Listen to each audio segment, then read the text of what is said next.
اور یہ تو کوئی کام بھی کرنے والا نہیں تھا، لیکن نبی علیہ السلام اپنے غلاموں کا اتنا خیال رکھتے تھے کہ سردیوں میں بھی اگر 100 بندے برتن لے کے کھڑے ہیں تو 100 کے 100 برتنوں میں آپ ذرا امیجن کریں ہاتھ ڈالا کرتے تھے تاکہ ان کو برکت ملے۔ لیکن آپ علیہ السلام نے کبھی ان کو گلا شکوہ نہیں کیا اس حوالے سے کہ سردیوں میں تو پانی نہ لایا کرو، ایک باری گرمیوں میں جمع کر کے رکھ لو۔ تو یہ صحابہ کرام کی عادت تھی کہ وہ نبی علیہ السلام کے مبارک ہاتھوں سے فیض حاصل کیا کرتے تھے پانی کے ذریعے۔ چوتھی حدیث بھی صحیح مسلم میں ہے، اسماء بنت ابی بکر جو سیدہ عائشہ کی بڑی بہن ہے،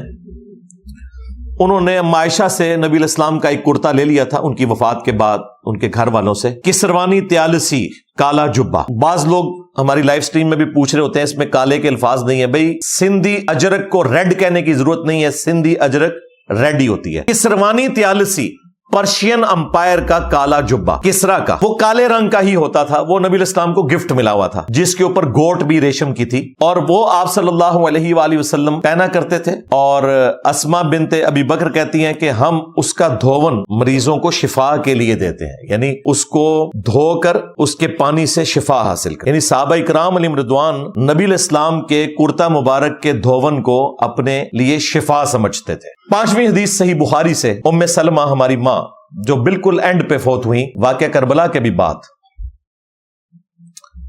یہ امہات المومنین علیہم السلام اجمعین میں سے سب سے آخر میں فوت ہونے والی ہماری ماں ہے۔ ان کے پاس نبی علیہ السلام کے چند بال مبارک تھے جو انہوں نے چاندی کی ایک ڈبیا میں سنبھال کے رکھے ہوئے تھے، اور اہل علاقہ میں سے اگر کوئی بیمار ہو جاتا یا کسی کو نظر لگ جاتی تو وہ اپنا پانی کا برتن بھیجتا، تو سیدہ ام سلمہ سلام اللہ علیہا وہ بال مبارک نکال کے اس میں وہ گھول دیتی اور لوگ جب اسے پیتے تو شفا ہو جاتی۔ چھٹی حدیث صحیح بخاری اور صحیح مسلم دونوں کے اندر موجود ہے کہ اللہ کے محبوب صلی اللہ علیہ وآلہ وسلم نے حجۃ الوداع کے موقع پر جب حلق کروایا، یعنی اپنے سر کے بال منڈوائے، تو آپ نے اپنے مبارک بال سیدنا ابو طلحہ کو دیے جو حضرت انس بن مالک کے باپ لگتے تھے، کیونکہ ان کی والدہ کے ساتھ انہوں نے نکاح کر لیا ہوا تھا ام سلیم کے ساتھ۔ ابو طلحہ کو دیے اور کہا کہ ان کو صحابہ کرام میں تبرکن تقسیم کر دو، اسی وجہ سے یہ بال مبارک پھر آگے چلے ہیں۔ لیکن وثوق کے ساتھ آج کسی کے پاس کوئی بال ہے، ہم کہہ نہیں سکتے کہ یہ نبی علیہ السلام کے بال مبارک ہیں،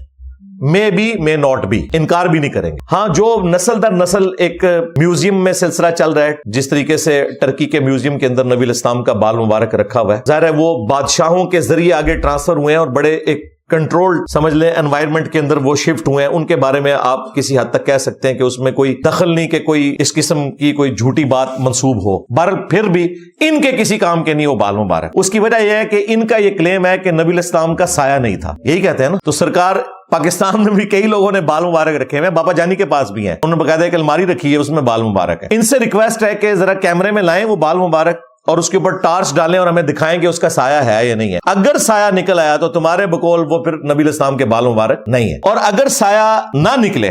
تو ہم بریلوی ہونے کے لیے تیار ہیں۔ ادروائز اپنے آپ کو جھوٹا ماننا ہے تم نے، یہ تم نے غلط عقیدہ لوگوں کو بتایا تھا، ٹھیک ہے۔ صحابہ تابعین یا اس کے بعد بھی اگر نسل در نسل کوئی پوری سند سے چیزیں ٹرانسفر ہوں تو وہ بالکل ٹھیک ہے، ان کا کوئی انکار نہیں کرتا، لیکن ان کے بال فارغ ہو گئے۔ ساتویں حدیث صحیح بخاری سے ہے کہ ابن سیرین رحمہ اللہ تابعی،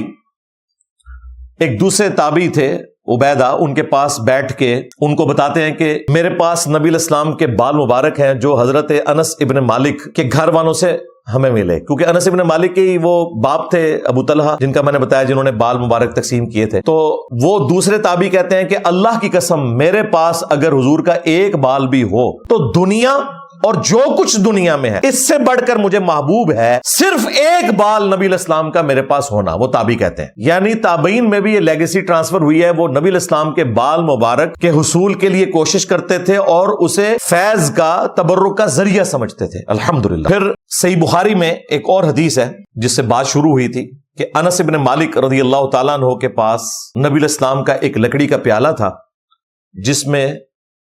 وہ پانی پیا کرتے تھے، اور اس پیالے کو ایک ہلکا لگا ہوا تھا لوہے کا اس کی شیپ کو مینٹین کرنے کے لیے۔ حضرت انس بن مالک نے ارادہ کیا کہ میں اس کی بجائے نہ سونے یا چاندی کا کڑا اس کے اوپر لگوا لوں، کیونکہ اللہ کے نبی کی ایک یادگار چیز میرے پاس ہے جس میں نبی علیہ السلام نے کئی دفعہ پانی پیا ہے۔ تو کہتے ہیں کہ جب میرے باپ کو پتا چلا ابو طلحہ کو، تو انہوں نے مجھے منع کر دیا کہ نبی علیہ السلام کے پیالہ مبارک کی کوئی چیز بھی نہ بدلو، وہ لوہے کا ہے، لوہے کا ہی رہے، چاہے اس کو زنگ لگ جائے، کچھ ہو جائے، لیکن تم نے اس کو بدلنا نہیں ہے۔ یعنی صحابہ کرام اس چیز کا بھی اہتمام کرتے تھے کہ نبی علیہ السلام کے تبرکات کو ان کی اصلی شکل میں رکھا جائے۔ 9ویں حدیث، جامعہ ترمذی اور سنن ابن ماجہ کے اندر حدیث موجود ہے۔ نبی صلی اللہ علیہ وآلہ وسلم ایک صحابی کے گھر تشریف لے گئے تو آپ علیہ السلام کو پیاس لگی تو گھر والوں نے اشارہ کیا کہ فلاں جگہ وہ مشکیزہ لٹک رہا ہے تو آپ اس سے پانی پی لیں۔ نبی علیہ السلام نے بجائے ان سے پانی منگوانے کے آپ خود اٹھے اور آپ علیہ السلام نے اس مشکیزے کو منہ لگا کے پانی پیا، اور یہ صرف اس مشکیزے کو یا اس بوتل کو آپ منہ لگا کے پانی پی سکتے ہیں جس کا منہ بند ہو، ادروائز اگر بیچ میں کوئی کیڑا گیا ہو تو وہ نقصان ہو سکتا ہے۔ نبی علیہ السلام نے جب پانی پی کے دوبارہ مشکیزے کا منہ بند کیا تو وہ ان کی جو گھر والی ہیں وہ بھی صحابیہ تھی، وہ کہتی ہیں کہ جیسے ہی نبی علیہ السلام واپس پلٹے تو میں نے فوراً اس کا چھری سے منہ کاٹا اس مشکیزے کا اور اپنے پاس تبرکن رکھ لیا کہ اس کے ساتھ میرے نبی صلی اللہ علیہ وآلہ وسلم کے مبارک ہونٹ لگے ہوئے۔ صحابہ کرام نے اپنا مشکیزہ اس کا منہ کاٹ لیا، یعنی کہ وہ ایک قسم کا مشکیزہ دنیاوی اعتبار سے ضائع ہو گیا اور آخرت کے اعتبار سے ہمیشہ کے لیے سیف ہو گیا کہ اس کا جو اگلے والا حصہ ہے وہ کاٹ کے انہوں نے تبرکن اپنے پاس رکھ لیا۔ یہ احادیث گواہ ہیں کہ صحابہ کرام نبی علیہ السلام کے تبرکات کا کتنا احترام کیا کرتے تھے، اور نہ صرف احترام کرتے تھے بلکہ تلاش میں رہتے تھے کہ انہیں کوئی تبرک والی چیز مل جائے۔ 10ویں حدیث صحیح بخاری میں، نبی صلی اللہ علیہ وآلہ وسلم کو ایک عورت نے اپنے ہاتھوں سے چادر بنا کے گفٹ کی، بڑی اچھی چادر، اور صحابہ کرام کہتے ہیں کہ نبی علیہ السلام کو اس چادر کی اس وقت ضرورت بھی تھی۔ بسا اوقات تو نبی علیہ السلام صرف ایک ہی چادر اوڑے ہوتے تھے، کبھی کبھار 2 چادریں بھی، غربت کی وجہ سے، اور یہ فقر آپ نے اڈاپٹ کیا۔ تو نبی علیہ السلام کو جیسے ہی اس نے چادر گفٹ کی نا تو آپ علیہ السلام اندر تشریف لے گئے اور آپ نے اس چادر کو تہمت بنایا، اور جو آلریڈی آپ نے چادر پہنی تھی وہ اوپر لے لی اور باہر تشریف لائے۔ جیسے ہی باہر آئے تو وہاں ایک صحابی بیٹھے تھے، ان کا یا رسول اللہ یہ چادر کتنی خوبصورت ہے جو آپ نے تہمت پہنی ہوئی ہے، اگر آپ یہ مجھے گفٹ کر دیں۔ کوئی لحاظ نہیں کیا کہ یہ ابھی تو حضور کو ملی ہے اور حضور کو ضرورت بھی تھی۔ نبی علیہ السلام فوراً اٹھے، اندر تشریف لے گئے، اور پیچھے اب صحابہ کرام اس کی کلاس لے رہے ہیں کہ یہ تو نے کیا حرکت کی ہے، نبی علیہ السلام کو ضرورت بھی تھی تو، اور تجھے یہ بھی پتا ہے کہ اللہ کے نبی علیہ السلام کسی کو نہ نہیں کرتے جب ان سے کوئی چیز مانگ لی جاتی تھی، تو اس نے کہا یہ میں نے اپنے کفن کے لیے مانگی ہے۔ اور صحابہ کرام کہتے ہیں کہ جب وہ فوت ہوا اسے اسی چادر میں دفنایا گیا، اللہ نے اس کی دعا پوری بھی کر لی۔ نبی علیہ السلام باہر تشریف لائے، آپ نے وہ چادر فولڈ کر کے اس کے حوالے کی اور وہ اس نے پھر سنبھال کے رکھی یہاں تک کہ اس کا وہ کفن بنا، الحمدللہ۔ 11ویں حدیث صحیح بخاری اور صحیح مسلم دونوں میں موجود ہے۔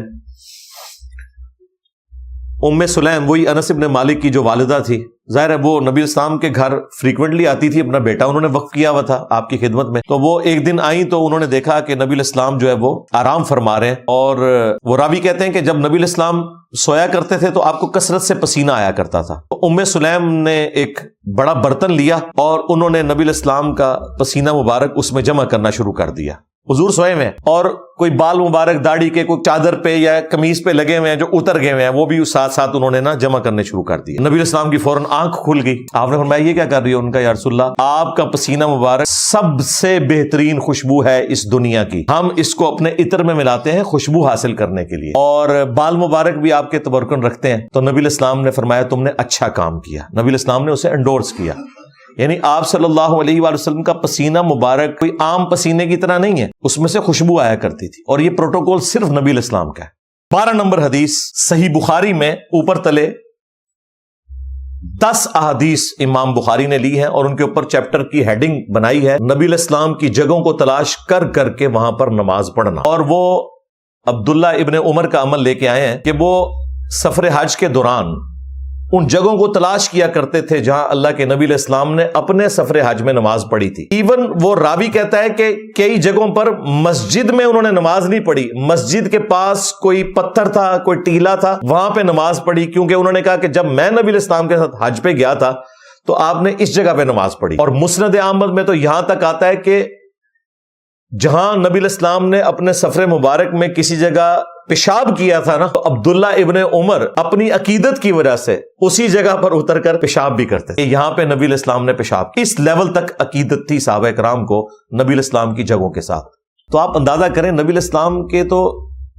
معجزات، آپ علیہ السلام کی پرسنالٹی کی جو ایکسٹراڈنری خوبیاں انبلیویبل ہیں۔ صلو علی محمد وآل محمد، اللہم صلی علی محمد وعلی آل محمد واصحاب محمد وازواج محمد وامت محمد اجمعین الی یوم الدین، آمین۔